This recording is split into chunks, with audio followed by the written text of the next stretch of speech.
प्रेम से बोलिए लक्ष्मीपति विष्णु भगवान जी की जय। प्यारे भक्तों, आज है कार्तिक महीने की शुक्ला पक्ष की एकादशी तिथि और आज आप सभी श्रवण करेंगे देव उठानी एकादशी की व्रत कथा और साथ में श्रवण करेंगे तुलसी विवाह की कथा। आज के दिन इन कथाओं को श्रद्धा पूर्वक श्रवण करने मात्र ही हर मनोकामना अवश्य पूर्ण हो जाती है। इसलिए कथा को बड़े ही श्रद्धा प्रसन्नचित मन से पूरा अवश्य सुनेगा और कमेंट बॉक्स में विष्णु भगवान की जयकारा अवश्य लगाइए। प्रेम से बोलिए विष्णु भगवान की अनंत स्वरूपों की जय। देव पर बोधनी एकादशी व्रत कथा। ब्रह्मा जी बोले, हे मुनि श्रेष्ठ, अब पापों को हरने वाली, पुण्य और मुक्ति देने वाली एकादशी का महात्म्य सुनिए। पृथ्वी पर गंगा की महत्ता और समुद्र तथा तीर्थों का प्रभाव तभी तक है जब तक कि कार्तिक के देव पर बोधनी एकादशी तिथि नहीं आती। मनुष्य को जो फल 1000 अश्वमेध और 100 राजसूय यज्ञों से मिलता है, वही पर बोधनी एकादशी से मिलता है। नारद जी कहने लगे कि हे पितामह, एक समय भोजन करने, रात्रि को भोजन करने तथा 12.5 दिन उपवास करने से क्या फल मिलता है, सो विस्तार से बताइए। ब्रह्मा जी बोले, हे पुत्र, एक बार भोजन करने से 1 जन्म और रात्रि को भोजन करने से 2 जन्म तथा दूसरा दिन उपवास करने से 7 जन्मों के पाप नाश होते हैं। जो वस्तु त्रिलोकी में न मिल सके और दिखे भी नहीं, वह हरि परबोधनी एकादशी से प्राप्त हो सकती है। मेरु और मद्रा जल के समान भारी पाप भी नष्ट हो जाते हैं तथा अनेक जन्म में किए हुए पाप समूह क्षण भर में भस्म हो जाते हैं। जैसे रुई के बड़े ढेर को अग्नि की छोटी सी चिंगारी पल भर में भस्म कर देती है। विधि पूर्वक थोड़ा सा पुण्य कर्म बहुत फल देता है, परंतु विधि रहित अधिक किया जाए तो भी उसका फल कुछ नहीं मिलता।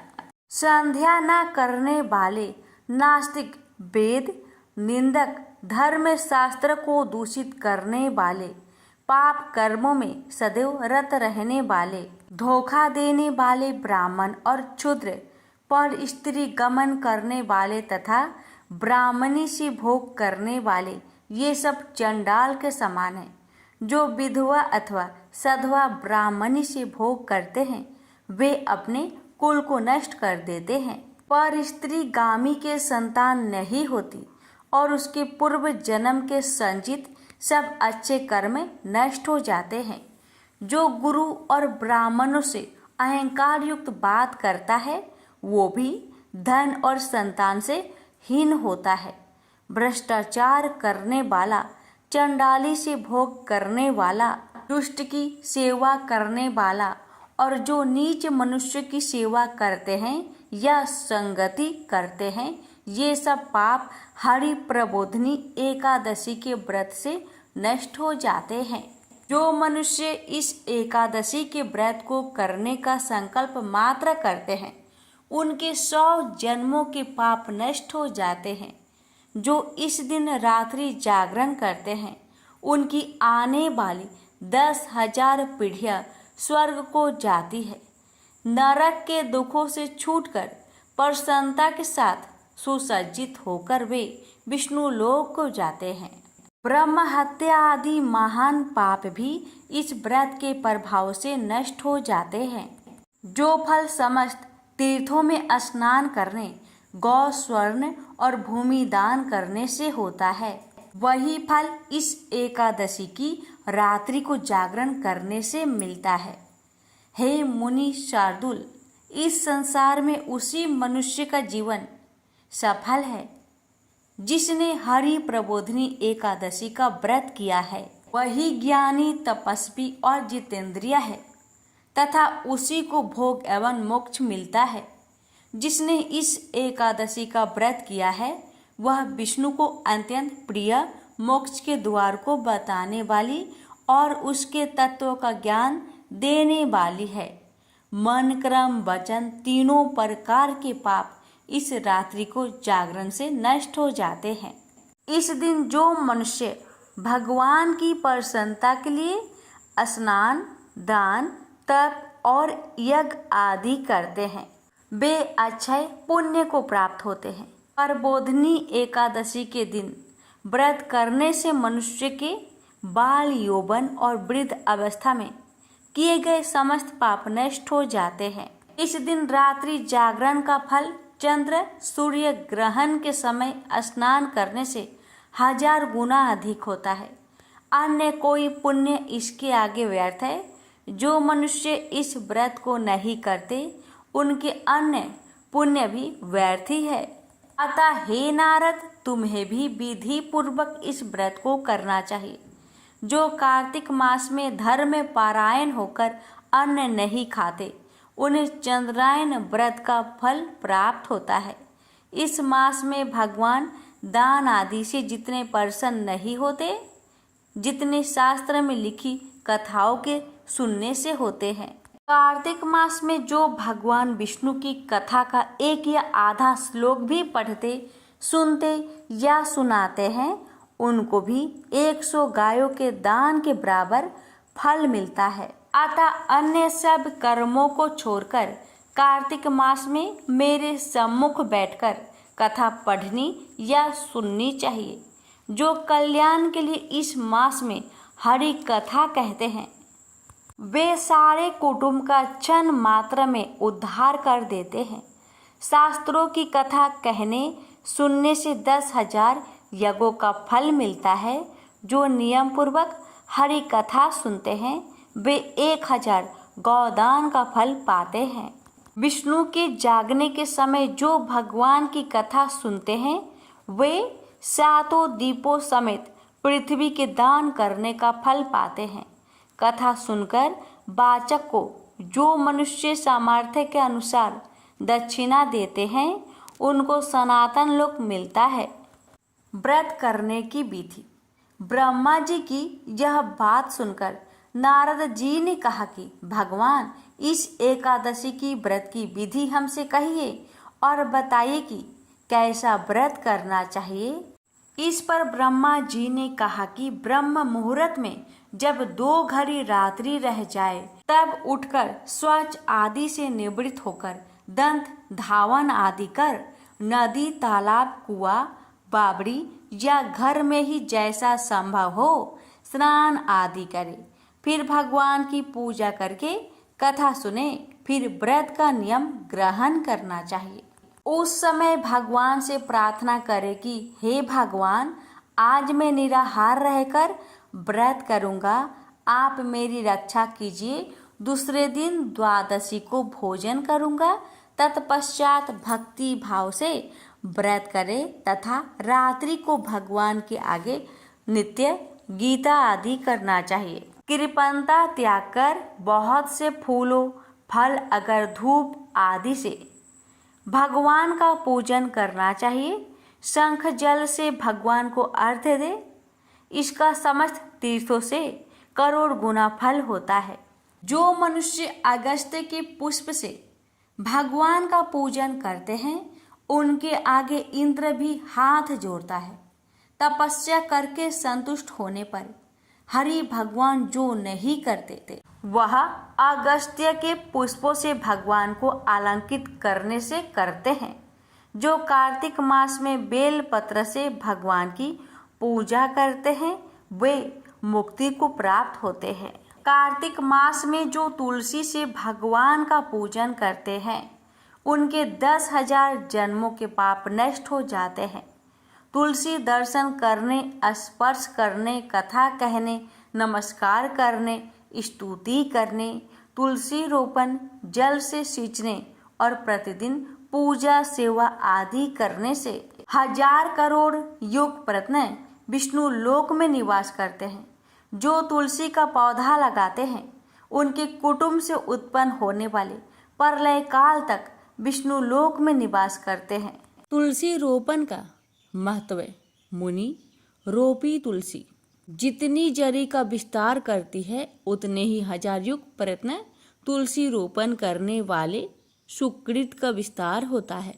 जिस मनुष्य की रोपणी की हुई तुलसी जितनी शाखा पर शाखा बीज और फल पृथ्वी पे बढ़ते हैं, उसके उतने ही कुल जो बीत गए हैं और होंगे 2000 कल्प तक विष्णु लोक में निवास करते हैं। जो कदम के पुष्पों से श्री हरि का पूजन करते हैं वे भी कभी यमराज को नहीं देखते। जो गुलाब के पुष्पों से भगवान का पूजन करता है उन्हें मुक्ति मिलती है। जो बकुल और अशोक के फूलों से भगवान का पूजन करते हैं वे सूर्य चंद्रमा रहने तक किसी प्रकार का शोक नहीं पाते। जो मनुष्य सफेद या लाल कनेर के फूलों से भगवान का पूजन करते हैं उन पर भगवान अत्यंत प्रसन्न होते हैं। और जो भगवान पर आम की मजरी चढ़ाते हैं वे करोड़ों गायों के दान का फल पाते हैं। जो दूब के अंकुरों से भगवान की पूजा करते हैं वे 100 गुना पूजा का फल ग्रहण करते हैं। जो स्वामी के पत्र से भगवान की पूजा करते हैं उनको महाघोर यमराज के मार्ग का भय नहीं रहता। जो भगवान को चंपा के फूलों से पूजते हैं वे फिर संसार में नहीं आते। केतकी के पुष्प चढ़ाने से करोड़ों जन्म के पाप नष्ट हो जाते हैं। पीले रक्त वर्ण के कमल के पुष्प से भगवान का पूजन करने वाले को श्वेत दीप में स्थान मिलता है। इस प्रकार रात्रि को भगवान का पूजन कर प्रातः काल होने पर नदी पर जाए और वहां स्नान जप तथा प्रातः काल के कर्म करके घर पर आकर विधि पूर्वक केशव का पूजन करे। व्रत की समाप्ति पर विद्वान ब्राह्मणों को भोजन कराए और दक्षिणा देकर क्षमा याचना करे। इसके पश्चात भोजन गौ और दक्षिणा देकर गुरु का पूजन करे। ब्राह्मणों को दक्षिणा दे और जो चीज व्रत के आरंभ में छोड़ने का नियम किया था वह ब्राह्मणों को दे। रात्रि में भोजन करने वाला मनुष्य ब्राह्मणों को भोजन कराए तथा स्वर्ण सहित बैलों का दान करे। जो मनुष्य मांसाहारी नहीं है वह गौदान करे। आंवले से स्नान करने वाले मनुष्य को दही और शहद का दान करना चाहिए। जो फलों को त्यागे वो फल दान करे। तेल छोड़ने से घृत और घृत छोड़ने से दूध, अन्न छोड़ने से चावल का दान किया जाता है। इसी प्रकार जो मनुष्य भूमि शयन का व्रत लेते हैं उन्हें सैया दान करना चाहिए। साथ ही तुलसी सब सामग्री सहित देना चाहिए। पत्ते पर भोजन करने वाले को सोने का पत्ता घृत सहित देना चाहिए। मौन व्रत धारण करने वाले को ब्राह्मण और ब्राह्मणी को घृत तथा मिठाई का भोजन करवाना चाहिए। बाल रखने वाले को तर्पण, जूता छोड़ने वाले को एक जोड़ा जूता, लवन त्यागने वाले को सकरा, मंदिर में दीपक जलाने वाले को तथा नियम लेने वाले को व्रत की समाप्ति पर ताम्र अथवा स्वर्ण के पात्र पर घृत और बत्ती रखकर विष्णु भक्त ब्राह्मण को दान देना चाहिए। एकांत व्रत में 8 कलश, वस्त्र और स्वर्ण से अलंकृत करके दान करना चाहिए। यदि यह भी ना हो सके तो इनके अभाव में ब्राह्मण का सत्कार सब व्रतों को सिद्ध करने वाला कहा गया है। इस प्रकार ब्राह्मण को प्रणाम करके विदा करे। इसके पश्चात स्वयं भी भोजन करे। जिन वस्तुओं को चतुर्मास में छोड़ा हो उन वस्तुओं की समाप्ति करे अर्थात ग्रहण करने लग जाए। हे राजन, जो बुद्धिमान इस प्रकार चतुर्मास व्रत निर्विघ्न समाप्त करते हैं वे कृत्य हो जाते हैं और फिर उनका जन्म नहीं होता। यदि व्रत भ्रष्ट हो जाए तो व्रत करने वाला कोढ़ी या अंधा हो जाता है। भगवान कृष्ण कहते हैं कि हे राजन, जो तुमने पूछा था वह सब मैंने बतलाया। इस कथा को पढ़ने और सुनने से गौदान का फल प्राप्त होता है। प्रेम से बोलिए लक्ष्मीपति विष्णु भगवान जी की जय। हे भगवान, आपकी कथा कहने वाले, श्रद्धा भाव से इस कथा को सुनने वाले सभी भक्त पर अपनी कृपा सदा सर्वदा बनाए रखना। प्यारे भक्तों, अब आप सभी श्रवण करें मनोवांछित फल प्रदान करने वाली माँ तुलसी की पवित्र कथा। माँ तुलसी कथा कहने वाले, सुनने वाले, हुक्कार भरने वाले सभी भक्तों की हर मनोकामना को पूर्ण करना, इसी प्रार्थना के साथ कथा को शुरू करते हैं। प्रजापति महर्षि कश्यप की कई पत्नियां थी। उनमें से एक का नाम था दनु। दनु की संतान दानव कहलाए। उसी दनु के बड़े पुत्र का नाम दंभ था। दंभ बहुत ही सदाचारी और धार्मिक प्रवृत्ति का था। अन्य दानवों की भांति उसमें ना तो ईर्ष्या ही थी और ना ही देवताओं से देश भावना। वह विष्णु का भक्त था और उन्हीं की आराधना किया करता था। लेकिन उसे एक ही चिंता सताती रहती थी कि उसके कोई पुत्र ना था। आचार्य शुक्र ने उसे श्री कृष्ण मंत्र की दीक्षा दी। दंभ ने दीक्षा पाकर पुष्कर में महान अनुष्ठान किया। अनुष्ठान सफल हुआ। उसके अनुष्ठान से प्रसन्न होकर भगवान विष्णु प्रकट होकर बोले, बस मैं तुम्हारे अनुष्ठान से प्रसन्न हूं, पर मांगो। दंभ बोला, भगवान यदि आप मेरी तपस्या से प्रसन्न है तो मुझे ऐसा पुत्र दे जो आपका भक्त हो और त्रिलोक की जय हो। उसे देवता भी युद्ध में ना जीत सके। भगवान विष्णु ने तथास्तु कहा और अंतर्ध्यान हो गए और दंभ प्रसन्नचित अपने घर लौट आया। गोलोक में श्री राधा ने श्री कृष्ण पार्षद श्री दामा को असुर होने का श्राप दिया था। श्राप मिलने पर वही दंभ की पत्नी के गर्भ में आया। जन्म होने के पश्चात दंभ ने अपने उस पुत्र का नाम शंखचूड़ रखा। जब वह कुछ बड़ा हुआ तो दंभ ने उसे मुनि जैगी शिष्य की देख रेख में रख दिया। मुनि जैगी शिष्य ने उसे शिक्षा दीक्षा दी। अपनी कुमार अवस्था में ही शंखचूड़ पुष्कर में पहुंचा और उस महान धार्मिक तप स्थली में ध्यान मग्न रहकर वर्षों तक ब्रह्मा जी की तपस्या करता रहा। उसकी घोर तपस्या से प्रसन्न होकर ब्रह्मा जी प्रकट होकर बोले, वत्स मैं तुम्हारी तपस्या से प्रसन्न हूँ, वर मांगो। पितामह मुझे ऐसा वरदान दीजिए कि मुझे देवता पराजित ना कर सके। शंखचूड़ ने कहा। ब्रह्मा जी ने उसे ऐसा ही वरदान दिया और श्री कृष्ण कवच प्रदान करते हुए उसे आदेश दिया, शंखचूड़ तुम बद्रिका आश्रम चले जाओ। वहां तुम्हारा भाग्य का सितारा उदय होने की प्रतीक्षा कर रहा है। आदेश मानकर शंखचूड़ बद्रिका आश्रम पहुंचा। वहां महाराज धर्मध्वज की पुत्री तुलसी भी तपस्या कर रही थी। दोनों का आपस में परिचय हुआ और ब्रह्मा जी की इच्छा अनुसार दोनों का विवाह हो गया। अपनी पत्नी को लेकर शंखचूड़ पुनः दैत्यपुरी लौट गया। शुक्राचार्य ने उसे दानवों का अधिपति बना दिया। सिंहासन पर बैठते ही उसने अपना साम्राज्य बढ़ाने के लिए देवलोक पर चढ़ाई कर दी। ब्रह्मा जी के वरदान के कारण वह अजय हो चुका था। देवताओं को उसे हराने में कोई कठिनाई नहीं हुई। उसने अमरावती पर कब्जा जमा लिया। इंद्र अमरावती छोड़कर भाग निकले। देवता उसके डर से कंदराओं में जा छुपे। शंखचूड़ तीनों लोकों का शासक हो गया और सब लोकपालों का कार्य भी उसने संभाल लिया। उसने अपनी प्रजा की भलाई के लिए अनेक कार्य किए। प्रजा उससे बहुत प्रसन्न थी। सर्वत्र सुख और शांति थी, क्योंकि शंखचूड़ स्वयं भी कृष्ण भगवान का भक्त था। अतः उसकी प्रजा भी भगवान कृष्ण पर पूरी आस्था रखने लगी। उसके राज्य से अधर्म का नाश हो गया। प्रजा इंद्र और देवताओं को भूलने लगी। इससे देवताओं को बहुत क्षोभ हुआ।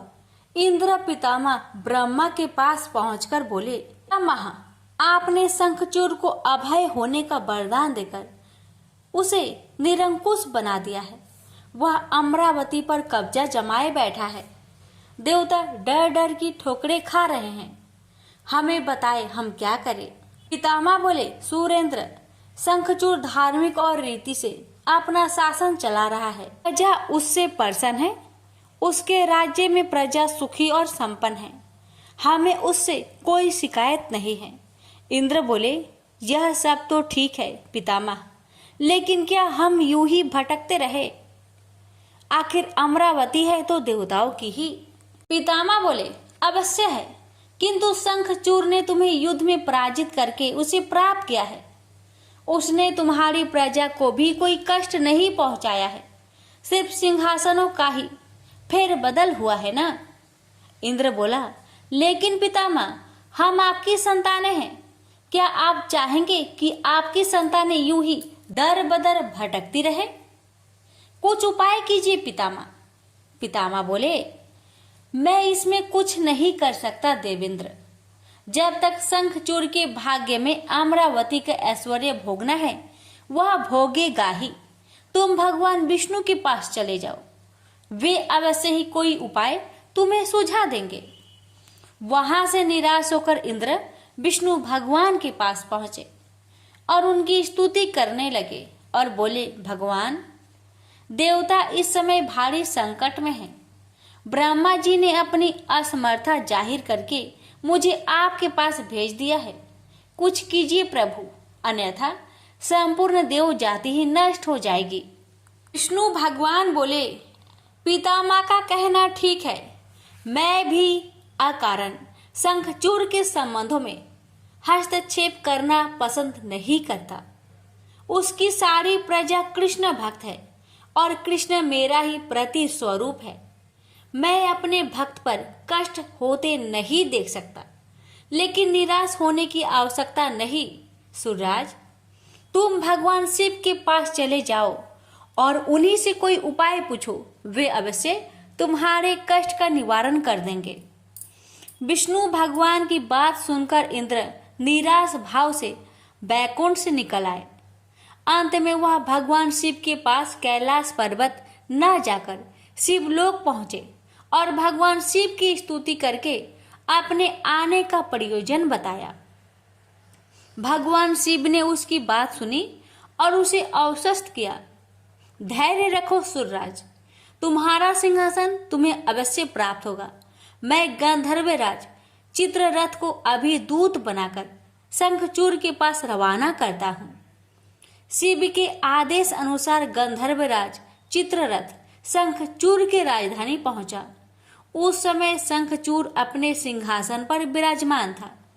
चित्ररथ ने उसका अभिवादन करने के पश्चात अपने आने का कारण बताया। दैत्यराज, मैं गंधर्वराज चित्ररथ हूँ और भगवान शिव का एक संदेश लेकर आपके पास आया हूँ। यह सुनकर शंखचूड़ के चेहरे पर आश्चर्य झलक आया। शिव के दूत को सामने पाकर वह सिंहासन से उठकर बोला, मेरा अहो भाग्य है कि भगवान शिव ने मुझे किसी योग समझा। आप संदेश सुनाए। क्या संदेश भेजा है भगवान रुद्र ने? गंधर्वराज बोला, दैत्यराज, भगवान शिव का संदेश है कि तुम देवताओं का राज्य उन्हें वापस लौटा दो और उनके अधिकार उन्हें दे दो। भगवान शिव ने देवों को अभय होने का वचन दिया है।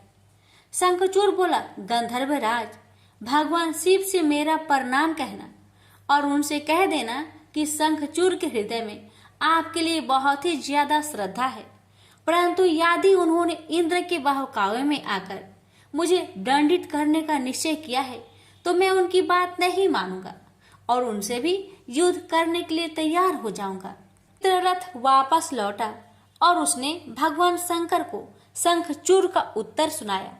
यह सुनकर शिव क्रोधित हो गए और अपने गणों को युद्ध का आदेश दे दिया। उधर शंखचूड़ ने अपने पुत्र का अभिषेक कर उसे दानवाधिपति बना दिया और अपनी पत्नी से बोला, मैंने युद्ध स्वीकार कर लिया है देवी, ईश्वर करे युद्ध में हमारी विजय हो। अब मुझे अनुमति दो, मेरी सेनाएं तैयार है। शंखचूड़ अपनी सेनाओं लेकर युद्ध भूमि में जा पहुंचा। दोनों सेनाओं गोमतत्र पर्वत के समीप एक दूसरे के आमने सामने आ खड़ी हुई। भगवान शिव ने शंखचूड़ के पास एक बार फिर संदेश भेजा कि वह नादानी ना करे और युद्ध से दूर रहकर उनकी बात मान ले, किंतु शंखचूड़ न माना। और दोनों सेनाओं में घनघोर युद्ध छिड़ गया। भगवान शिव और शंखचूड़ आमने सामने डट गए। दोनों में अनेक अस्त्र शस्त्रों से युद्ध होने लगा। फिर भगवान शिव ने जैसे ही शंखचूड़ का वध करने के लिए त्रिशूल उठाया तो आकाशवाणी हुई, देवाधिदेव आप प्रलयंकर है, सर्वसमर्थ है, किंतु आपको मर्यादा की रक्षा करनी चाहिए। श्रुति की मर्यादा को नष्ट ना करे। जब तक शंखचूड़ के पास हरि का कवच है और जब तक उसकी पतिव्रता पत्नी मौजूद है तब तक उस पर बुढ़ापा नहीं आ सकता और ना ही उसकी मृत्यु हो सकती है। आकाशवाणी के खत्म होते ही शिव का त्रिशूल अपने आप रुक गया। तभी भगवान विष्णु प्रकट हुए। शिव से बोले, भगवान आपने तो मुझे बड़े धर्म संकट में डाल दिया है। आप ही ने तो इंद्र को मेरे पास भेजा और जब मैंने उसे अभय करने के लिए युद्ध आरंभ किया तो अब आपका ही कवच आड़े आ रहा है। अब आप ही कोई उपाय सोचिए। विष्णु बोले, शंखचूड़ के श्राप का समय अब समाप्त होने ही वाला है। भगवान अब इसे असुर योनि से मुक्त करके गोलोक भेजना पड़ेगा। यह कृष्ण भक्त है और कृष्ण मेरा ही प्रति स्वरूप है, अतः इसे वापस गोलोक भेजना होगा। फिर विष्णु ने एक ब्राह्मण का वेश धारण किया और शंखचूड़ के पास पहुंचकर बोले, दानवराज मैं एक निर्धन ब्राह्मण हूँ, कुछ पाने की आस के लिए आपके पास आया हूँ। शंखचूड़ बोला, मांगो वृषभवर, जो भी मेरे पास है उसे दे देने में मुझे किंचित भी विलंब नहीं लगेगा। मेरा सिर भी मांगोगे तो वह भी देने से मैं इनकार नहीं करूंगा। आप आदेश तो दो। ब्राह्मण भेषधारी विष्णु बोले, दैत्यराज मुझे आपका सिर नहीं आपका कवच चाहिए। बोलिए, देंगे अपना कवच। शंखचूड़ ने अपना कवच उतारकर ब्राह्मण भेषधारी विष्णु को सौंपते हुए कहा, अवश्य यदि भगवान कृष्ण की ऐसे ही इच्छा है तो ऐसा ही होगा। आप कवच ले जाइए। ब्राह्मण भेषधारी विष्णु कवच लेकर दैत्यपुरी पहुंचे। फिर उन्होंने शंखचूड़ का भेष धारण किया और राजमहल में जाकर शंखचूड़ की पत्नी तुलसी के पास पहुंचे। तुलसी ने उन्हें अपना पति ही समझा और उनका स्वागत किया। उस रात विष्णु शंखचूड़ के महल में ही ठहरे। अचानक ही पतिव्रता तुलसी को धोखे का आभास हुआ। वह चौंक कर बिस्तर से उठी, बोली, कौन है तू और मेरे साथ छल करने का तुम्हें साहस कैसे हुआ? जल्दी बोल, अन्यथा अपने पतिव्रत तेज से अभी भस्म करती हूँ। विष्णु अपने वास्तविक रूप में प्रकट हो गए। उन्होंने तुलसी को समझाते हुए कहा, सुनो जी, तुम्हारे पति का समय पूरा हुआ। एक श्राप के कारण ही उसे असुर योनि में आना पड़ा था। अब से वह गोलोक में रहेगा, क्योंकि तुम्हारा पतिव्रत धर्म ही उसकी रक्षा कर रहा था। इसलिए मुझे छल करके तुम्हें कलुषित करना पड़ा। तुलसी रोते हुए बोली, यह आपने अच्छा नहीं किया भगवान। क्यों मेरे साथ छल करके मेरा अस्तित्व नष्ट किया? मैं श्राप देती हूँ कि आज से आपको भी पत्थर बन जाना पड़ेगा। आप में दया ममता नहीं है, आप पत्थर है पत्थर। विष्णु बोले, और मैं भी तुम्हें वर देता हूँ तुलसी कि मेरे पत्थर बन जाने पर तुम्हें भी मेरे पास ही स्थान मिलेगा। भविष्य में लोग तुलसी और शालिग्राम की पूजा करेंगे। तुलसी के बगैर शालिग्राम की पूजा अधूरी रहेगी। उसके बाद विष्णु अंतर्ध्यान हो गए और युद्ध भूमि में खड़े शिव को अपनी दिव्य शक्ति से सब कुछ बता दिया। शंखचूड़ और शिव में पुनः युद्ध आरंभ हो गया, किंतु तुलसी के पतिव्रत धर्म नष्ट हो जाने से शंखचूड़ की शक्ति घट गई थी। अतः शिव ने अपना त्रिशूल उसकी ओर फेंका तो वह सीधा शंखचूड़ के हृदय स्थल को भेद गया। वातावरण में हजारों बिजलियां एक साथ कौंध गई। चारों दिशाएं कांप उठी और देखते ही देखते शंखचूड़ धरती पर जा गिरा। गिरते ही उसके प्राण पेखरू उड़ गए। श्राप से मुक्ति मिलते ही श्री दामा गोलोक जा पहुंचा। उसकी भस्म से एक शंख प्रकट हुआ जो कालांतर में भगवान शिव के हाथों की शोभा बना। देवताओं ने शिव की जय जयकार की और इंद्र को अपना सिंहासन पुनः प्राप्त हो गया। प्रेम से बोलिए हर हर महादेव, माता पार्वती की जय, लक्ष्मी नारायण की जय, तुलसी माता की जय, शालिग्राम भगवान की जय। प्यारे भक्तों, अब आइए भगवान से क्षमा प्रार्थना करते हैं। सबसे पहले अपने हाथों को जोड़िए और विष्णु भगवान का ध्यान करिए और कहिए, हे प्रभु, मैं आपको बुलाना नहीं जानती, विदा करना नहीं जानती और पूजा करना भी नहीं जानती। कृपा करके मुझे क्षमा करें, मैं भक्ति करना भी नहीं जानती।